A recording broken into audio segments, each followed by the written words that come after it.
hablando sobre, haciendo una introducción a la neuropsicología. En especial vamos a estar hablando sobre aspectos de la neuropsicología en Colombia y el quehacer de los profesionales en neuropsicología. Bueno, vamos a comenzar entonces. Como habíamos hablado en la clase anterior, la neuropsicología, el ejercicio profesional de la neuropsicología, es dependiente de los contextos locales en el cual ejercen los neuropsicólogos y neuropsicólogas, ¿sí? Ya que depende de la normatividad que en cada país existe para que los psicólogos en general y los neuropsicólogos en particular puedan ejercer, ¿no? Por ejemplo, acá en Colombia depende de la normatividad en el sistema de salud y no hay una normatividad específica para el ejercicio de la neuropsicología. Sí, lo hay para el ejercicio de la psicología. Entonces, en Colombia, para ser neuropsicólogo, lo que se necesita es ser psicólogo, ¿sí? Ya las especializaciones, maestrías y de otros posgrados que se puedan hacer en el área, no te acreditan ante algún organismo institucional o algo así, sino va más en el sentido del mercado, ¿no? Que los que te van a contratar, pues preferirán personas con posgrados, ¿sí? O los pacientes preferirán personas con posgrados, aunque no siempre, sí, también depende de tu nombre, de tus contactos, de tu posición, de dónde tienes el consultorio, bueno, de las redes con profesionales de la salud, en especial con neurólogos. Si tienes un contacto con un neurólogo o con un conjunto de psiquiatras o neurólogos que pueden enviarte pacientes, pues incluso la titulación de neuropsicología muchas veces no es lo más importante, ¿no? Aunque sería lo ideal, ya que un psicólogo recién egresado no tiene ni la experiencia terapéutica, ni evaluativa, ni el conocimiento suficiente para ejercerlo. Bueno, y los de posgrados muchas veces tampoco. Habíamos hablado que en Colombia la mayoría de los neuropsicólogos trabajan en campos clínicos, y vamos a ver que la neuropsicología también se puede ejercer en otros campos, ¿sí? Pero son otros campos poco explorados por los neuropsicólogos y también por el mercado, ¿no? En la mayoría de los casos, o el nicho o la demanda más importante de neuropsicólogos y terapeutas está en el trabajo con niños, pero la mayoría de los neuropsicólogos se especializan en adultos, que es algo particular, ¿no? Y la enseñanza se enfoca más hacia los adultos que hacia los niños, pero la demanda de neuropsicólogos está a trabajo con niños, ¿vale? Y en adultos principalmente, en temas como trastorno encefálico, demencias, y aquí entre demencias pues vamos a ver trauma encefálico, demencias como tipo Alzheimer, me imagino que serán las principales, Parkinson y otras asociadas al envejecimiento. Bueno, la historia de la neuropsicología en Colombia, esto simplemente es para ver lo que oficialmente es, pero pues extraoficialmente ya lleva más de 60, 70 años, principalmente con los trabajos de Eugenia Guzmán y con los trabajos de Alfredo Ardila, ¿sí? Lo que les decía, la reglamentación es clara, se necesita ser psicólogo, y entonces parte de lo que la Sociedad Colombiana de Neuropsicología y otras agremiaciones están luchando para lograr una reglamentación mucho más específica para el área, que no cualquier psicólogo puede ejercer, que hayan unos mínimos de conocimientos, de acreditaciones en términos del uso de las pruebas, en términos también de conocimientos en neurociencias, y de experiencia clínica, ¿no? Esto, cada componente de la psicología lo pelea, ¿no? Cada área complicado, porque los psicólogos clínicos también pelean que no cualquier psicólogo recién egresado pudiera hacer clínica, sino que, como ocurre en la mayor parte del mundo, por ejemplo, en Europa o en Estados Unidos, ¿sí? Tengan que todos los que quieran hacer clínica pasar por al menos 2 años de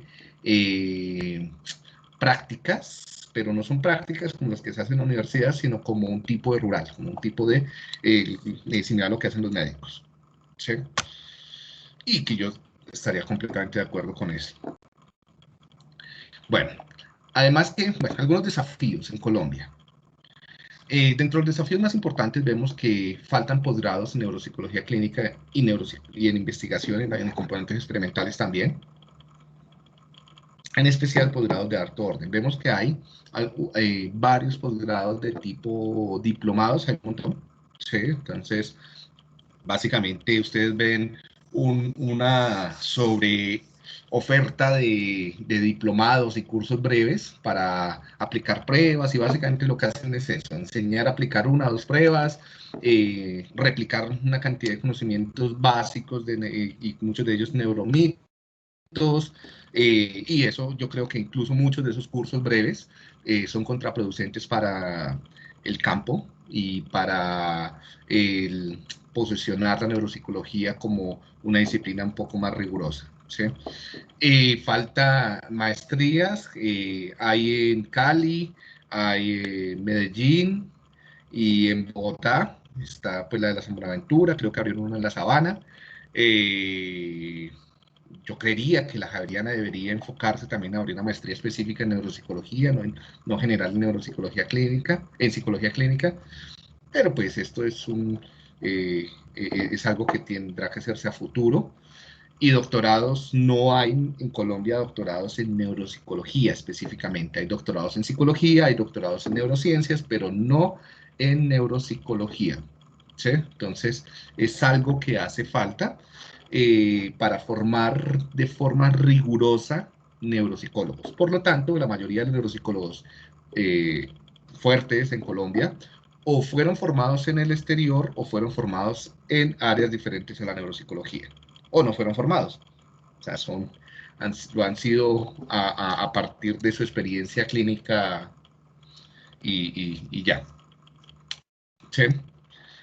Por lo tanto, hay realmente una deficiencia de publicaciones, de rigor. Muchos de los neuropsicólogos, en especial los clínicos, no llevan, por ejemplo, una organización sistemática de las evaluaciones, se actualiza poco y por lo tanto esto conlleva que no se conozca muy bien, no se publiquen muy bien los datos, por ejemplo, acerca de trastornos del desarrollo, trastornos tipo demencias, ¿sí? Entonces hay muy poca también preparación en neuropsicología, en los neuropsicólogos clínicos en metodología de la investigación. Entonces, con la mayoría de los que uno habla, que llevan mucho tiempo trabajando, atienden pacientes, se evalúan, tienen cajas llenas de historias clínicas, carpetas de historias clínicas, un montón, pero esos datos se pierden. ¿Sí? Entonces, yo creo que esos datos epidemiológicamente y científicamente son bastante relevantes, ¿no? Entonces, vean que se puede ser clínico y también ser investigador, ¿sí? Siempre y cuando tú tengas conocimiento metodológico, ¿no? Entonces muchos no tienen ni idea cómo organizar la información en bases de datos, cómo realizar estadísticas, cómo escribir un artículo, cómo publicar, y mucho menos cómo reportarla adecuadamente. El reporte de los sistemas de salud no es tan bueno, entonces no tenemos ni idea de cómo estamos en trastornos del neurodesarrollo, cómo estamos en demencias, cómo estamos en nada, ¿sí?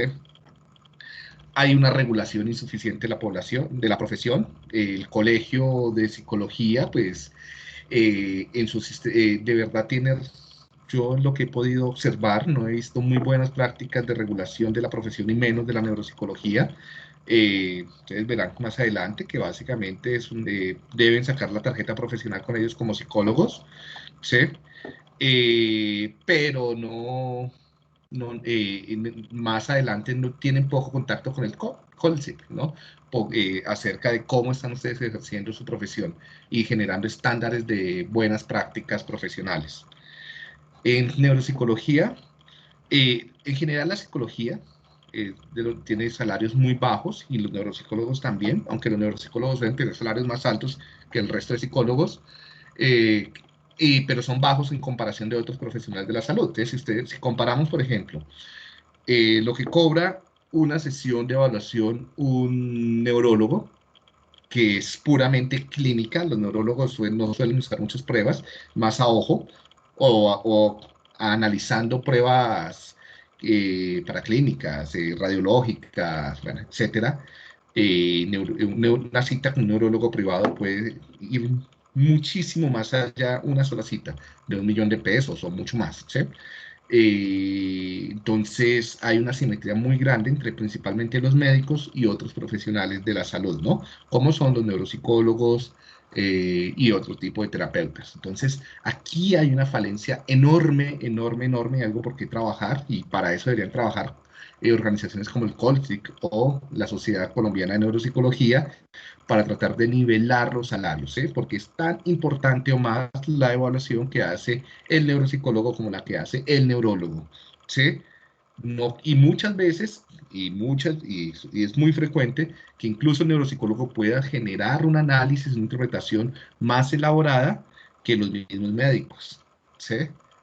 Claro, para eso se necesita que los neuropsicólogos tengan el conocimiento suficiente de fisiología, anatomía, farmacología, para que no puedan ser opacados por el saber de los médicos, ¿sí? Entonces, no volverse simplemente aplicadores de pruebas y tecnólogos, porque muchos neuropsicólogos lo que se convierten es en tecnólogos eh, de la neurología. ¿Sí? Entonces aprenden a aplicar pruebas y aprenden las técnicas de rehabilitación y ya. O sea, no, esto científico, ¿no? Esto va mucho más allá del saber hacer, también es el saber interpretar. Y en Colombia, otro desafío enorme, entonces aquí ya llevamos 3, ¿no? El cuarto sería el acceso a los instrumentos y pruebas neuropsicológicas. Son muy costosos para el promedio de los egresados, para la mayoría de los neuropsicólogos. Adquirir, por ejemplo, un whisk. Un whisk creo que está costando con alrededor de 5 millones, un poco, 4 o 5 millones de pesos. ¿Sí? Eh, la EPI también, más de 2 millones de pesos. Bueno, y así. Cada prueba tiene un costo bastante grande, ¿sí? Y vamos a ver y que el costo ni siquiera son por, no, o sea, no es que le vayan directamente a los creadores, sino que las editoriales en Colombia se lucran enormemente de este tipo de pruebas, ¿no? Incluso un tiempo en el que los neuropsicólogos preferían traerlas importadas de México, de Chile, pero el problema son las validaciones, ¿no? Y pues también estas pruebas ahora pues deben pagar impuestos y demás. Entonces, no, esto es algo que debe también trabajarse a futuro en alianzas con las editoriales.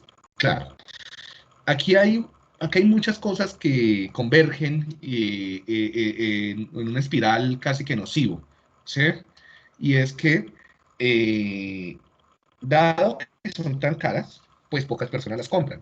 Como son personas eh, que como pocas personas las compran, entonces no es negocio para las editoriales, pues validar las pruebas para población colombiana, pues porque no hay un mercado muy grande. ¿Sí? O sea, para invertir en una validación cientos de millones y que no se compren tantas pruebas, pues entonces no se valida, ¿no? Entonces, dado que son caras, no se venden muchas pruebas, como no se venden muchas pruebas, no se invierte en comprarlas, como no se invierte, en validarlas, no se invierte en la validación con la población colombiana, y como no se invierte en la validación colombiana, pues seguimos usando medidas para otras poblaciones. Y eso tiene problemas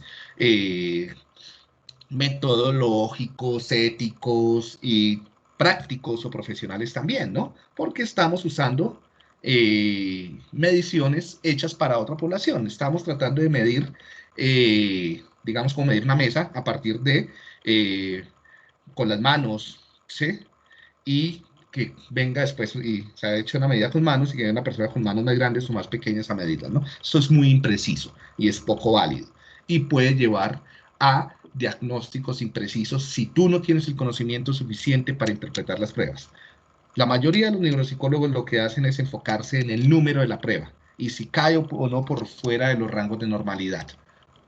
Eso es un error si tú no logras hacer la inferencia adecuada. Puede ser que el valor te caiga por fuera del rango normal, Pero si tú logras hacer una interpretación adecuada en términos de aplicación, de validación y de desempeño durante la prueba, puedes incluso reinterpretar esos valores, ¿no? Entonces ahí hay que hacer bastante, esto es una limitación también bastante grande a futuro, ¿no?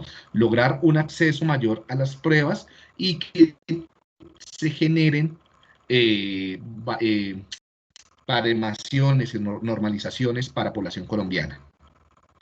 ¿Listo?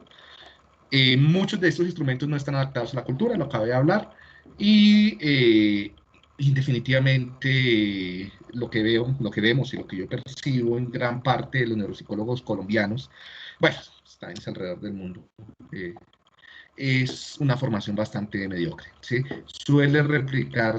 Se sigue replicando la neuropsicología casi que de mitad del siglo XX, basada en el localizacionismo, la función está la función ejecutiva está en el lóbulo frontal, si te dañas el lóbulo frontal entonces ya no vas a poder controlarte, ¿sí? Y cosas de ese tipo, ¿no?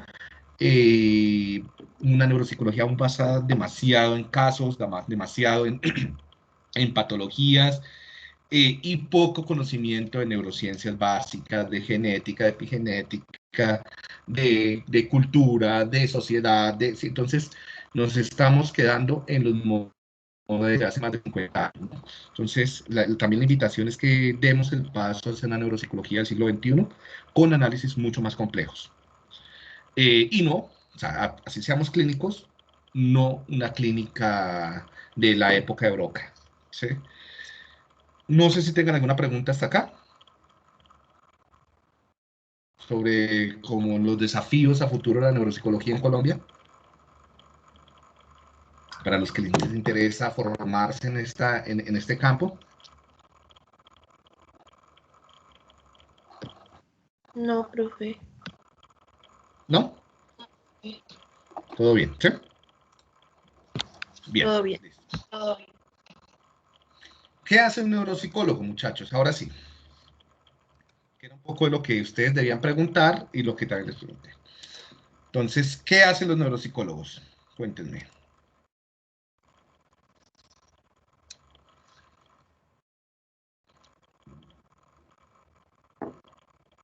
¿Ninguno?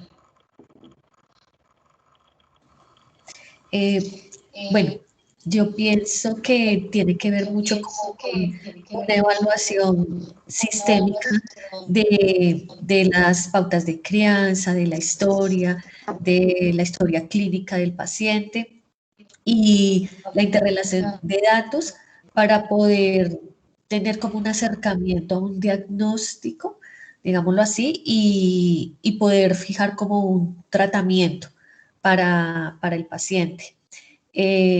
A través de lo que sabemos de la interdisciplinariedad y del conocimiento pleno del paciente y de entender las relaciones de su entorno, desde el área donde él vive, el área educativa, el área de trabajo, todo su entorno ambiental y pues las influencias culturales también. Sí. Muy bien, Sandra. ¿Y las personas que tú entrevistaste o que ustedes entrevistaron, qué les dijeron? ¿Qué hacen neuropsicólogos? Ah, ya. Sí. Ya. En esta parte... Vamos a la gente en general considera que hacen los neuropsicólogos. Listo. Cuéntame. Bueno, ¿yo o otra persona? Sí, dale. Bueno.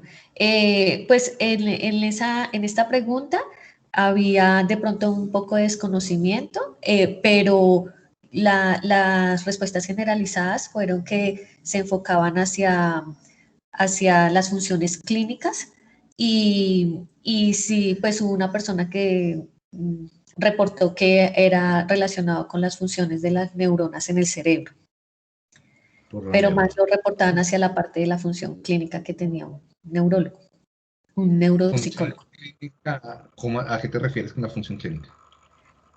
Con precisamente como detectar anomalías que hubieran en el cerebro y que repercutieran en su comportamiento y en su parte emocional. Bueno. Pero más ese comportamiento, no tanto como las funciones cognitivas. Sí. Bien, gracias. Sandra, Verónica, cuéntame. Bueno, pues a nosotros lo que más nos dijeron fue que pues, los neuropsicólogos pues estudiaban y trataban como las enfermedades psicológicas desde el punto de vista del cerebro, como pues eso fue como lo más básico que nos dijeron y que se repitió mucho. Sí, como, ¿me repites que decían que los neuropsicólogos Tratan las enfermedades psicológicas pues desde el punto de vista del cerebro y que también trabajan claro, pero como tampoco pues, de la mano con neuropsicólogos y eso, con neurólogos, perdón. ok, pero no saben muy bien a qué enfermedades psicológicas se refieren, ¿cierto? Exacto. No me mencionaban muy bien. Perfecto. Les pido el favor que traten de activar la cámara para ver los muchachos cuando vayan a participar, ¿vale? Gracias, Vero.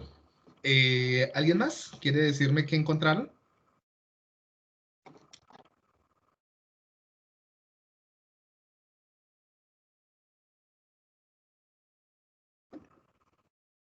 Nadie más.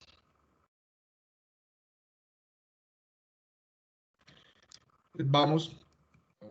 Gabriela, cuéntame, Gabriela. Bueno, esto lo pregunté ya después del trabajo porque no había tenido el tiempo para hablar bien con mi mamá. Ah, espérate, prende la cámara. Pero a mí cuando chiquita me hicieron como unos tratamientos para concentrarme, no sé muy bien qué era, pero me conectaban como unos cables en la cabeza, eso se llamaba neurofeedback. Entonces me dijo que eso también lo hacían los neuropsicólogos. Deberían, pero actualmente es algo que no está regulado y que básicamente cualquier persona que lo pueda comprar lo puede aplicar, ¿sí? La tecnología de neurofeedback. Entonces te hicieron electroencefalografía y por medio de la electroencefalografía te entrenaron funciones como la atención, ¿sí? Sí, o sea, me acuerdo que era como me conectaban unos cables y me ponían como unos juegos en un computador y yo Tú tenía que tenías estar que... concentrada y así, y jugar ahí en el computador. ¿Sí?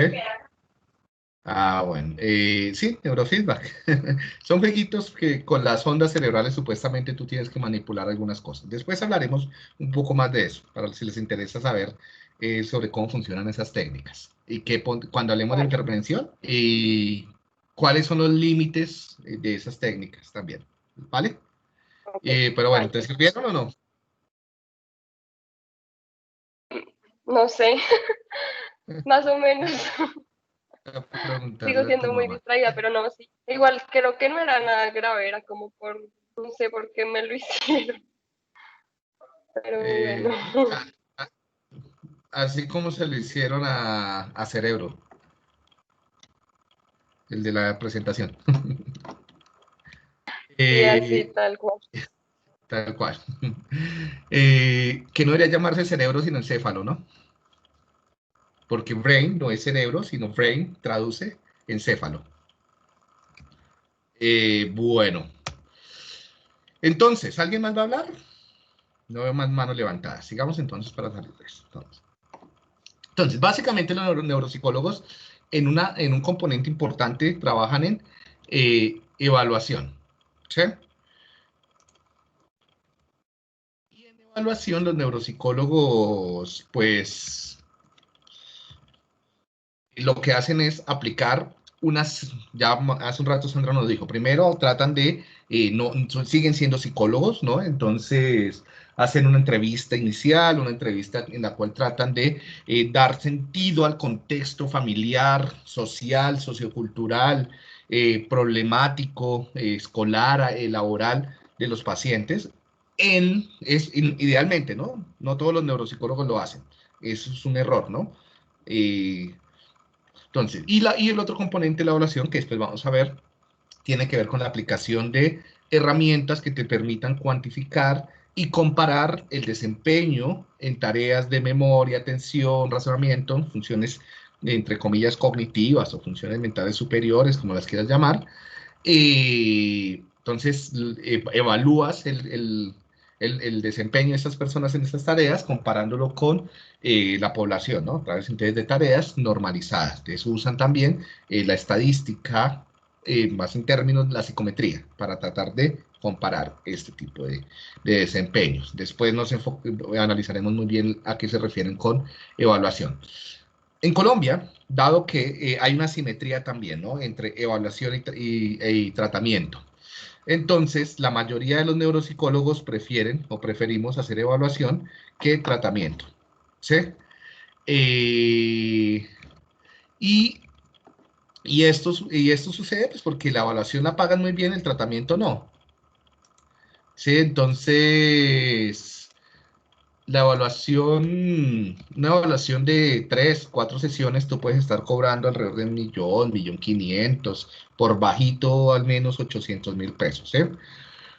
Y es mucho más rentable, ¿no? Entonces, y lo único que necesitas son, pues, saber, hacer la entrevista y aplicar las pruebas. Algunos ni siquiera saben, no hacen bien la entrevista y simplemente aplican pruebas. Y creen que evaluar es aplicar una prueba de memoria, por ejemplo, aplicas un coeficiente intelectual, unas pruebas de memoria, unas pruebas de lenguaje y saca los puntajes, ¿sí? Y entregar el informe, que esa es la evaluación. Y es un poco lo más costoso de todo lo que hacen los neuropsicólogos. Entonces, gran parte de los neuropsicólogos del país se enfocan exclusivamente en hacer evaluación. El otro componente es tratamiento e intervención. Entonces, esto ya no es tan bien pago, porque ya te pagan es por hora de tratamiento, por hora de intervención, y pues muchas veces es preferible, muchos neuropsicólogos lo que hacen es remitir a terapeutas del lenguaje, físicos, educativos, especiales, ocupacionales, ¿sí?, para que ellos hagan la rehabilitación. Y pocos neuropsicólogos como tal se dedican también a hacer intervención, ¿sí?, porque no es tan bien pago. Y por ejemplo, una EPS te puede pagar de forma particular muy bien una evaluación, pero para intervención te van a pagar muy bajo. Entonces muchos dicen, no contrato intervención. Otras posibilidades que pueden, de posibles actividades alrededor del mundo en la cual se pueden trabajar los neuropsicólogos es, por ejemplo, asesoramiento. ¿Asesoramiento de quién? Asesoramiento en políticas públicas, asesoramiento de empresas, asesoramiento de personas para mejorar su desempeño académico, para mejorar su vida laboral, ¿sí? Asesoramiento, por ejemplo, como les decía, en hacer, por ejemplo, políticas en educación, políticas en salud, ¿sí?, política pública, ¿sí?, organizaciones grandes para mejorar la productividad, bueno, en investigación, ¿sí?, también pueden trabajar en docencia y supervisión, ¿sí?, básicamente son como los campos más importantes en los que se desempeñan los neuropsicólogos actualmente, ¿no? No quiere decir que a futuro no puedan desempeñarse en otros, tales como deportes, ¿sí? Por ejemplo, un neuropsicólogo podría incursionar muy bien en campos de deportes, podría también incursionar muy bien en campos forenses, etc. Para el futuro, ¿qué esperamos de la neuropsicología hacia el futuro? Que se amplíen los campos de acción profesional, ¿no? Y como ya lo hablamos en la clase anterior, esto depende no solamente de ustedes, que se preparen, que puedan incursionar y abrir esos nuevos campos, ¿sí? Pero también de los campos que vean la necesidad de incluir neuropsicólogos, ¿sí? Por ejemplo, como peritos, que eso ya está, forenses, por ejemplo, como dentro de comisarías de familias, también neuropsicólogos podrían ser importantes, dentro de escuelas deportivas, dentro de equipos o para el entrenamiento deportivo, ya que quién sabe mejor cómo entrenar los procesos atencionales o mejorar el rendimiento de memoria o mejorar el rendimiento de control emocional o del estrés o lo que sea, que un neuropsicólogo que conoce los fundamentos de estas funciones, ¿no? Entonces, tiene un futuro enorme en campos deportivos, organizacionales, creando perfiles laborales, ocupacionales, trabajando sobre ergonomía, trabajando sobre diseño de espacios adecuados para el bienestar ocupacional y para mejorar los desempeños ocupacionales, ¿sí? Ya que sabemos cómo está funcionando, pues las diferentes funciones mentales que están implicadas en estos campos, en cada uno de los trabajos, ¿no? Cada vez hay mayor demanda de neuropsicólogos. Esto es algo que se ha venido viendo y en los diferentes estudios alrededor del mundo se ha visto que durante los últimos 20, 30 años cada vez se demandan más neuropsicólogos y hacia futuro se proyecta que la demanda va a seguir creciendo, no solamente por daños cerebrales. Entonces, o sea, tenemos actualmente, por ejemplo, a nivel de niños, tenemos más niños que sobreviven con algunas alteraciones del neurodesarrollo, tenemos más situaciones que agreden el neurodesarrollo, tenemos una mayor cantidad de exigencias educativas que requieren que neuropsicólogos, bueno, ese es el otro campo que ya está y que se abre hacia futuro, ¿no? Neuropsicólogos especialistas en educación, ¿no? Neuropsicólogos escolares. Bueno, entonces también desde la educación se exige más, que mayor cantidad de niños vayan al neuropsicólogo. Antes simplemente lo mandaban a un psicólogo, ¿sí? Por problemas atencionales, de memoria, lo que sea. Ahora se requiere una evaluación neuropsicológica, intervención neuropsicológica. Siguen incrementándose la cantidad de traumas craneoencefálicos. Cada vez las personas o sea, los accidentes de tránsito siguen ocurriendo, accidentes laborales, accidentes caseros, ¿sí? Que llevan a traumas craneoencefálicos.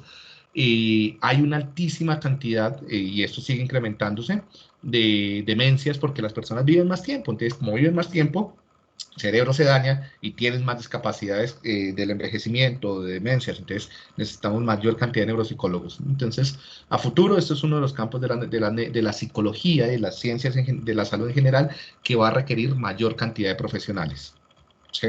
Pero bien preparados. Aumento de la prevalencia de enfermedades neurodegenerativas, ya lo dije. Comprensión hacia futuro, que también se espera que haya una mayor y mejor comprensión de cómo algunos fármacos pueden generar modificación de funciones mentales y facilitación también de procesos cognitivos o mentales. Bueno, no solamente fármacos, sino también otras tecnologías. Entonces, por ejemplo, implantes o trasplantes, ¿sí? Entonces, ya actualmente existen fármacos para mejorar el desempeño, por ejemplo, atencional, ¿sí? Entonces muchas personas van, se toman una Ritalina o algún otro psicoestimulante, ¿sí? Casi todos son de la familia de las anfetaminas. Es muy común en las facultades de medicina que esto suceda para mejorar el desempeño en los exámenes. Claro, eso tiene un costo, ¿no? En términos de salud, y de salud mental y de bienestar. Entonces, pues mejor que esté regulado por neuropsicólogos. Lo mismo para deportes, ¿sí? Incluso esto actualmente se conoce, no actualmente, desde ya un rato, como doping cognitivo, ¿no? También, por ejemplo, para niños con discapacidades o con problemas del neurodesarrollo, entonces ya se están probando bastantes fármacos que pueden mejorar en buena medida el desarrollo de habilidades como atención, memoria, aprendizaje, motricidad, etcétera, y también para demencia, ¿no? Entonces, estos fármacos ya son un hecho, ya existen, se están mejorando y se está abriendo el mercado. Y hacia futuro, ¿qué vamos a tener? Que necesitamos profesionales que comprendan muy bien sobre cómo funcionan los fármacos, incluirlos dentro de las vidas cotidianas de las personas, de las vidas familiares, de su contexto, saber los efectos colaterales, incluso hasta venderlos. Entonces se abre otro campo, ¿no? Y es que a futuro también vamos a tener una gran cantidad de plazas para neuropsicólogos en ventas, ¿sí? Como asesores médicos, ¿no? De farmacológicos, vendiendo ya sea fármacos, implantes o cualquier tipo de estas tecnologías.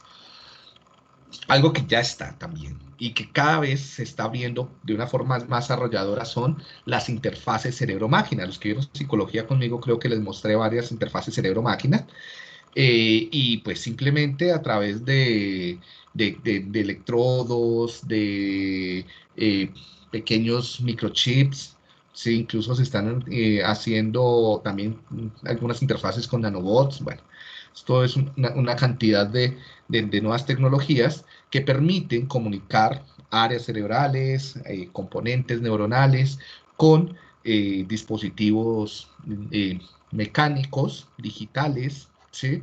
Para no solo controlar los dispositivos externos, sino también para hacer rehabilitación. Entonces, por ejemplo, implantes para controlar manos, para prótesis como manos, prótesis como brazos, prótesis como piernas, personas con daño en la médula espinal que tienen que les ponen exoesqueletos, ¿sí?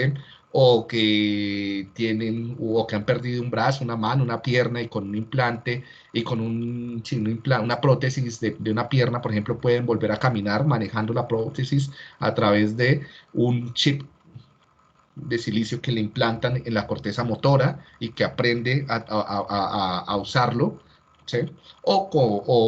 Pueden ser internos o pueden ser externos como algunos sensores de electroencefalografía o de infrarrojo o de espectro cercano al infrarrojo, ¿no? Entonces eso ya está. Y algo que se puede abrir y que muchos hablan hacia futuro es trasplantes de tejido neuronal, ya sea células madre, otras formas, aunque esto sí está todavía un poco más en pañales, ¿sí? Estos implantes, interfaces también, por ejemplo, a futuro muchos le apuestan gran parte de sus moneditas a la optogenética, entonces, donde a través de virus que generan mutaciones en ciertas neuronas para que generen sensores de luz, como similares a los de la retina, y entonces uno puede implantar un cable de fibra óptica y puede activar o desactivar circuitos cerebrales con luz. Entonces eso también se abre nuevas posibilidades. Eso ya existe en animales, ¿no? Ya se hace y cuando se hace investigación y es investigación de punta. Pero la idea es llevarlo de aquí a 10, 20 años a seres humanos. Bueno, otra cosa que están apareciendo son nuevas enfermedades. ¿Sí? Ya tenemos este año una nueva enfermedad, tenemos daños cerebrales y trastornos neuropsicológicos por COVID. Ya, Carolina, ya te cuento. Entonces, eh, cada vez van a surgir nuevas enfermedades, ya sean laborales, ya sean por contaminación o ya sean por virus nuevos, ¿no? Como en este caso, el COVID, eh, se ha descubierto un grupo muy importante de personas contagiadas con COVID que tienen alteraciones, traumas parecidos a ACVs, digo, a accidentes cerebrovasculares, hemorragias intracerebrales pequeñas, pero dispersas, que generan cambios de personalidad, cambios cognitivos, de reducción de la memoria, reducción de la atención, y que parece que va a generar trastornos cognitivos a largo plazo. ¿Sí? Entonces, algo para lo cual vamos a tener que trabajar a futuro va a ser las personas con alteraciones cognitivas o conductuales asociadas al COVID. Al COVID-19, obviamente. Por acá me hacían unas preguntas. Entonces, Carolina me preguntaba que por qué ergonomía, ¿sí? Entonces, gran parte, por ejemplo, tú tienes que aprender a diseñar qué tanto, por ejemplo, la exposición a la luz de la pantalla puede estar afectando tus ritmos circadianos, ¿sí? Y eso tiene influencia sobre tus procesos de atención y memoria, lo cual puede revertirse también en el desempeño laboral o en la probabilidad de un accidente laboral o estrés, ¿sí? Entonces, la salud en el trabajo y la salud y diseñar ambientes saludables, ergonómicos, ¿sí? Va a requerir también conocimiento del cerebro y conocimiento del cerebro y el comportamiento, ¿sí? Entonces, ¿quién mejor que los neuropsicólogos para diseñar planes ergonómicos cognitivos, o sea, una ergonomía neuropsicológica, una ergonomía neurocognitiva, para puestos laborales específicos, ¿no? La posición, la falta de luz solar, por ejemplo, los ruidos, el consumo excesivo de café en determinados puestos, bueno, una cantidad de elementos que pueden estar asociados a determinados trabajos, ¿sí? Incluyendo las relaciones sociales. No sé si está satisfecha tu pregunta, Carolina. Sí, profe, no activo la captura a un problema con el internet, pero tengo otra pregunta. ¿Tenemos la posibilidad de ingresar al campo de la farmacología como asesores? ¿Existe también alguna posibilidad de que algún futuro los psicólogos también puedan administrarlo o asesorarlo? No, no. Actualmente la legislación colombiana no lo permite y eso no creo que lo vaya a permitir a futuro en Colombia. No sé qué pasa en otros lugares del mundo. Sí, creo que en otros lugares del mundo sí es posible ciertos fármacos como apoyo terapéutico. ¿Sí? Pero en Colombia no, el neuropsicólogo no puede recetar ningún fármaco, ni siquiera esencias florales. Sí, eso hay que tenerlo cuidado, ¿no? Porque muchos neuropsicólogos dicen, ay, que mire, tomes estas esencias florales que le van a ayudar a dormir, tómese estas goticas de valeriana, todos esos son psicofármacos y pueden llegar a ser demandados ante el Colegio Colombiano de Psicología y perder su tarjeta profesional.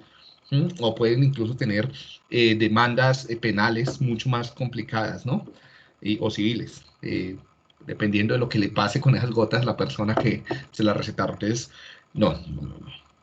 Incluso yo creo que tenemos demasiadas herramientas en términos conductuales, en términos de modificación del ambiente, en términos de modificación familiar, comunitaria, y también ahora con tecnología, ¿no? Entonces tenemos tantas herramientas que para qué recurrir a fármacos.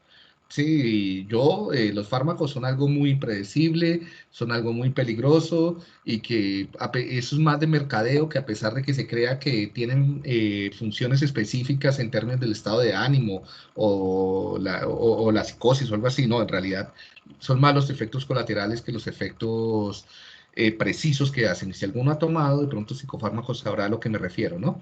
En términos de que afecta a muchísimas más cosas y que algunas veces el costo es más caro que la enfermedad misma, ¿no? La cura. Sandra, te ibas a hacer una pregunta. Sí, profe, era del tema anterior. ¿Cuánto puede valer una hora de tratamiento de un neuropsicólogo? Depende. Depende de tu nombre, depende de tus contactos y depende a quién se la vayas a cobrar. Sí, eso no está regulado. Sí, ahí es donde digo que falta regulación. Por lo general, ¿cuánto le pagan? Lo que le pagan a la mayoría de los psicólogos por una hora de tratamiento y es alrededor de 50.000, 60.000 pesos, ¿sí? En la mayoría de los casos. O menos. Sí, por una EPS se puede pagar, no te dan una hora, te dan, creo que son como 20 minutos de terapia y eso te pagan es por una cantidad de pacientes, pagan como a 10.000 pesos, una cosa así por paciente, ¿sí? Entonces tienes que Ya. atender como 30 pacientes al día para hacer algo. O sea, eso depende de las circunstancias, depende quién lo paga, depende cómo lo pagan. Igual, si tú tienes un muy buen nombre, si eres el súper neuropsicólogo y solo trabajas con personas muy adineradas, pues puedes cobrar alrededor de 1.000.000 de pesos por una hora de tratamiento, ¿sí? Depende, eso es una regulación de mercado, ¿no? Ya. Como en la psicología en general. La rehabilitación de neuropsicología se cobra casi al mismo precio que la psicología en general. ¿Cuál es la ventaja? Que ahora en neuropsicología, y como está de moda el prefijo neuro, tú le puedes meter cualquier tipo de tecnología y ponerle antes neuro, ¿no? Entonces haces retroalimentación y en vez de entonces ahora lo llamas neurofeedback, como hace un rato nos decía. Entonces, por el mismo videojuego, si no lo llamaras neurofeedback, podrías cobrar los mismos, digamos, 100.000 pesos. Pero ahora, como se llama neurofeedback, cobras 800.000 pesos por 20 minutos y 4 sesiones a la semana. Sí, paquetes de 4 sesiones. O, no sé, te inventas una pelotica con luces y a eso le llamas la neuroestimulación óptica. Y eso pues lo cobras carísimo porque la gente le gusta muchísimo el prefijo neuro. Así no tenga nada que ver con neuro, ¿sí? Y no sepa nada de neuro. ¿Sí? Entonces ahora vemos neurocoachings, neuromarketing, neurofeedback, neuropolítica, neuromercadeo, bueno, de todo.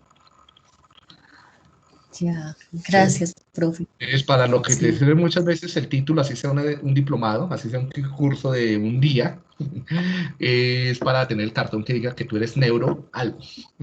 Sí, un neuroestafador. Sí, por ejemplo, hay una empresa en Cali que vende una cantidad de aparatos de estos de muy baja. Yo los miro y en términos técnicos no son muy buenos, pero tú compras el aparato que no es muy costoso y viene con un curso como de 10 horas que lo haces virtual y te dan el cartón que tú puedes colocar en tu consultorio. Igual esos cursos no son regulados por el Ministerio de Salud ni de Educación. Eso no te sirve para sí, sino de adorno, para estar calentamos. Bueno, hacia futuro, entonces, ¿qué se requiere que los neuropsicólogos sepan hacer? Uno, también aprendan a programar y usar aplicaciones, que es lo que hicimos en el curso anterior, en el semestre pasado, que este semestre no lo hicimos por lo que no tienen acceso al laboratorio tan fácilmente. Entonces hay una cantidad de software que ustedes deberían aprender a usar para poder generar tareas automatizadas de evaluación o de intervención, ¿sí? O sea, software en psicología para hacer tareas de memoria, atención, lenguaje, ¿sí? Ya esto, la época del papel y el lápiz está pasando. También actualmente, y más ahora con la pandemia, pues está todo el cuento de la telepsicología, telerehabilitación, teleevaluación, teleneuropsicología, que es poder hacer neuropsicología a distancia, a través de redes, a través de teleconferencias, a través de... Y el registro y todo eso también, el uso de tecnologías para registrar actividades. Entonces, por ejemplo, también con aplicaciones de celulares, están siendo muy útiles para los neuropsicólogos, por ejemplo, para revisar pues, con GPS, entonces, la movilidad de los pacientes con problemas de movilidad o con problemas de adaptación al ambiente.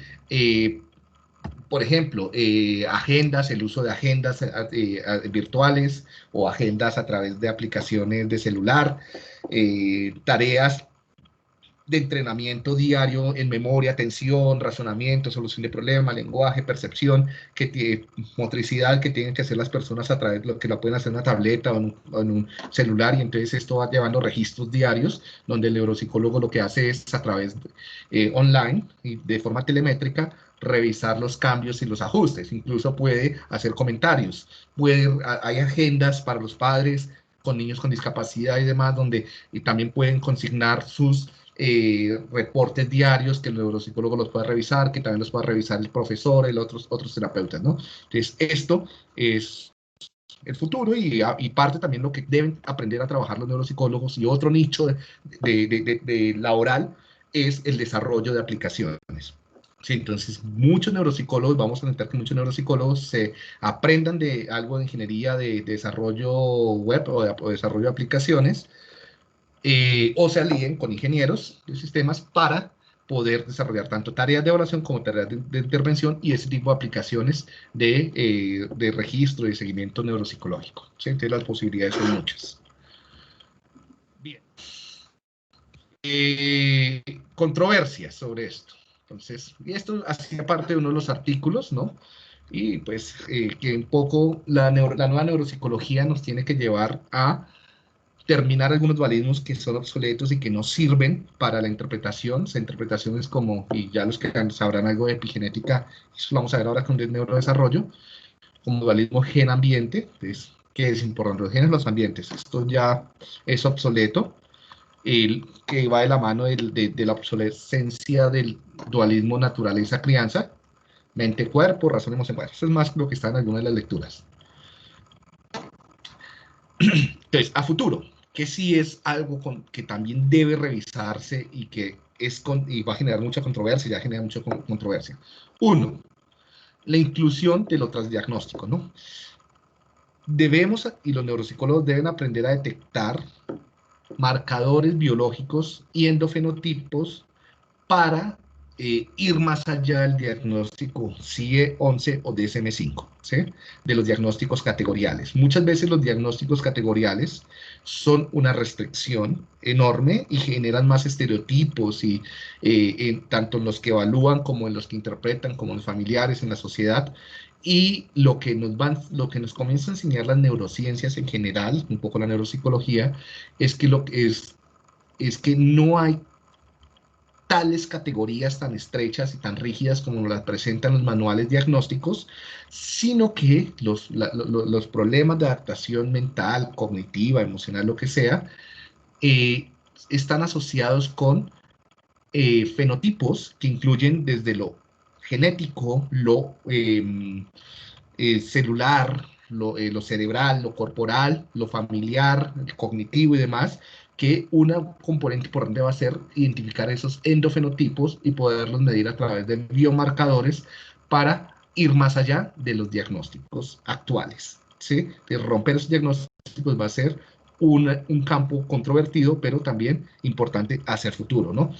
Como cuáles diagnósticos: TDAH, esquizofrenia, depresión, también esa división entre lo conductual y lo cognitivo para el tratamiento, ¿no? Que entonces los psicólogos en general trabajan con las alteraciones mentales conductuales como esquizofrenia, problemas de conducta, ansiedad, depresión, y los neuropsicólogos solamente con problemas cognitivos como déficit de atención, demencias. No, eso hay que romperlo, y también a través de esto, porque por ejemplo en esquizofrenia, lo que se ha visto es que en muchos patrones o en algunos tipos de esquizofrenias, lo que tenemos son también alteraciones de la atención, principalmente de la memoria y de la cognición social. Por lo tanto, deben haber neuropsicólogos incluidos en esa evaluación, pero también en ese tratamiento. Y no para identificar la esquizofrenia, que es lo de menos, o sea, la etiqueta, sino para identificar los endofenotipos y los biomarcadores, ¿sí? Por ejemplo, que son las alteraciones genéticas, epigenéticas, cerebrales, conductuales, cognitivas, y tratar de intervenirlas. O sea, el síntoma más no la enfermedad. Más no el diagnóstico, más no el síndrome, porque esos síndromes son más hipotéticos, son mucho más estereotipos, ¿sí? Y lo que en realidad tenemos que enfocarnos es en los síntomas y en las causas neurobiológicas de estos síntomas. Hacia futuro, relevancia del neurodesarrollo y desarrollo humano. Entonces, cada vez los neuropsicólogos necesitan desarrollar mejores habilidades para interpretar el desarrollo humano, ¿sí? Entonces, ahora más adelante vamos a ver sobre esto. Ya habíamos hablado de los aspectos éticos de los potenciadores cognitivos, ¿sí? Entonces, los fármacos y los implantes y demás. Y también algo de que en neuropsicología esto es una falla terrible, terrible. Bueno, esto es una falla terrible en toda la psicología clínica. Y es que no tenemos ensayos clínicos. No sabemos qué funciona y no sabemos qué no funciona. Es algo tan escaso. ¿Por qué? Porque los clínicos son clínicos y no científicos. Entonces, como no son científicos y muchos de ellos no tienen la preparación, no le pusieron cuidado cuando dieron sus clases de metodología, o simplemente creen que la clínica no depende de la investigación, entonces no hacen ensayos clínicos, ¿sí? ¿Qué terapia sirve? ¿Sirve el entrenamiento? ¿Será que hacer sudokus sirve para la memoria, para la atención? Muchos dirán, sí, claro. Sí, la gimnasia cerebral sirve para algo, para el entrenamiento de los niños. Sí, sí, profe, eso se ve buenísimo. ¿Sí? ¿Usar música en la terapia sirve? ¿Será que la música de Mozart sirve? ¿Será que, no sé, hacer ejercicio y oxigenar el cerebro sirve para solucionar problemas de memoria o atención? El neurofeedback sirve poner a una persona a jugar mientras le mide la actividad cerebral. No sabemos muy bien por qué, porque no hay ensayos clínicos, ¿no? Casi todo queda en el caso individual. Los estudios de caso tienen serios problemas, y es que pues son casos únicos. Eso no sabemos si se repite, si replica, si no replica, si condiciones, no hay control de las condiciones ambientales, no hay control de nada. Necesitamos, ¿sí? No hay un grupo control, no hay un grupo experimental. Entonces necesitamos ensayos clínicos controlados con altos estándares de en términos de confiabilidad, de replicabilidad, ¿cómo es que se llama? De tamaño del efecto, para poder seleccionar las técnicas idóneas de intervención. Esto se hace para cualquier fármaco. ¿Por qué no se hace para las terapias psicológicas? ¿Sí? Nos quedamos simplemente en lo descriptivo. Y por eso, pues la mayoría de la terapia de psicología no sirve tanto, ¿no? No sé si han visto estudios donde comparan terapia sistémica con cognitivo-conductual, con psicoanalítica, con no hacer nada, con efecto placebo, y casi todas dan lo mismo que el efecto placebo, ¿no? Como que la expectativa de sanación es lo que más sirve. Y en neuropsicología no sabemos si eso también es igual. Bien. ¿Qué puede limitar el trabajo del neuropsicólogo? Desconocer la neurobiología. Muchos de ustedes, pero yo les pido, por favor, no olviden, no echen en saco roto todo lo que vieron en psicobiología, aspectos de genética, epigenética, neurotransmisión, fisiología. Es importante para interpretar la conducta de las personas, ¿sí? Seguir usando modelos de Broca por allá, de Gall, donde la función cognitiva está en tal parte. Esto es completamente erróneo, descontextualizado, pero se sigue usando. Pues la neuropsicología es el principal vicio de la neuropsicología. La mayoría de los neuropsicólogos siguen siendo neofrenólogos, pensando que las funciones ejecutivas están en la corteza prefrontal, ¿sí? Siguen confiando demasiado, casi que de forma miope en los estudios de lesión, siguen buscando casos prototípicos, ¿sí? Confianza desmedida en los estudios de neuroimagen sin entender cómo funcionan. Los problemas grandes que tienen no comprenden muy bien el contexto. Muchos neuropsicólogos les cuesta muchísimo salirse del consultorio, entender la familia, entender la pobreza, entender el mundo que rodea a los pacientes, ¿sí?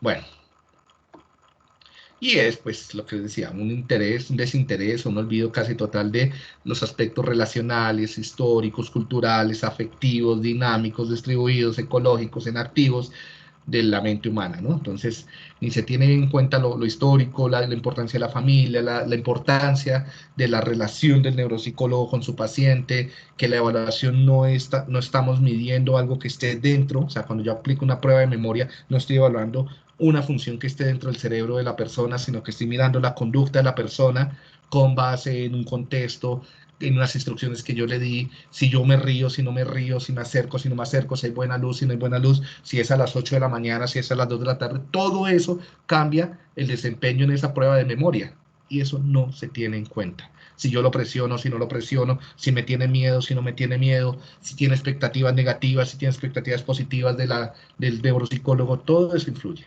¿sí? La relación con la familia, bueno, etcétera. Y bueno, ya terminamos eso. Entonces, para no olvidar, 1. Las funciones psicológicas no están localizadas en el cerebro. ¿Sí? Es algo que no sé qué pasa en otras clases, pero por lo menos en mi clase yo les pido que esto lo reflexionen muy bien. ¿Sí? En el cerebro tenemos neuronas, tenemos tejido, tenemos vasos sanguíneos, pero no tenemos funciones psicológicas. Atención, memoria, razonamiento, percepción, son conceptos, son constructos, son palabras que usan los psicólogos para hablar, interpretar, predecir lo que las personas hacen.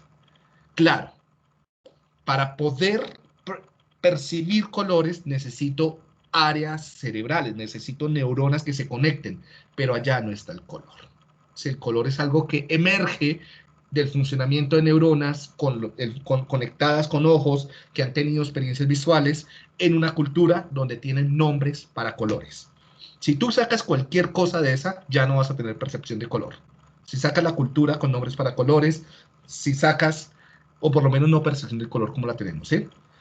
Si sacas el entrenamiento, la familia, el cuerpo, los ojos, ya no vas a tener. Entonces no es posible tener funciones en un cerebro, en una cubeta, como planteaba Descartes, ¿no? De donde viene todo el cuento de Matrix, ¿sí? Entonces esto sí es importante tenerlo en cuenta porque el entrenamiento no es desarrollar una zona del cerebro. El entrenamiento neuropsicológico es algo mucho más complejo, ¿sí? Hay que darle contexto.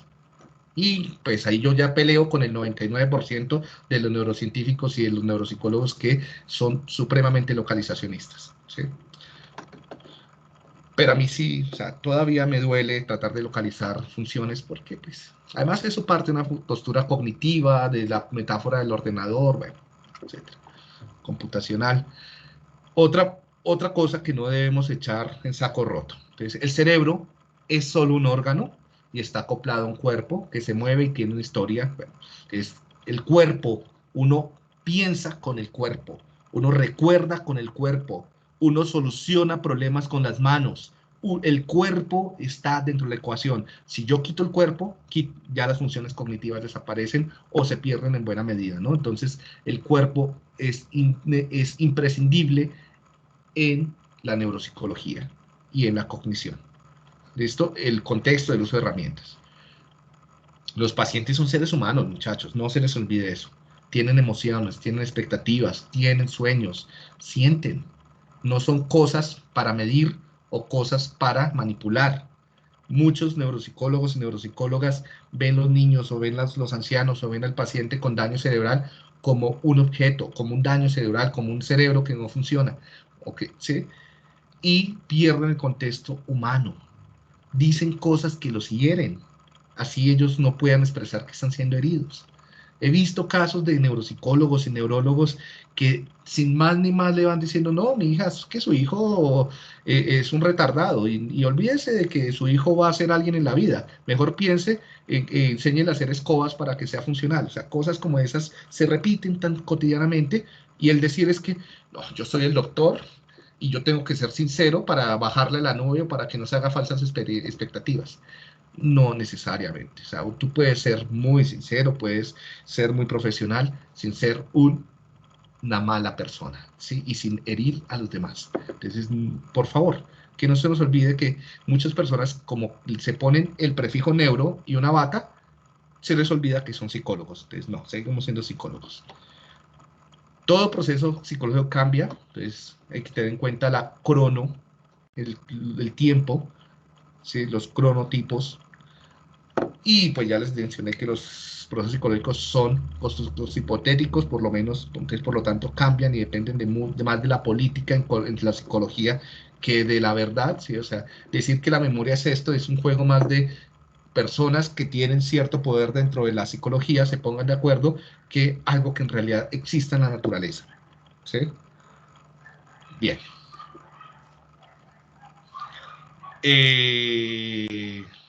Listo. Estos ya son como los ámbitos, se los dejo como algunos posibles ámbitos profesionales a futuro. Ya creo que ya donde ustedes yo creo que pueden, y de pronto estos no sean los únicos, ¿no?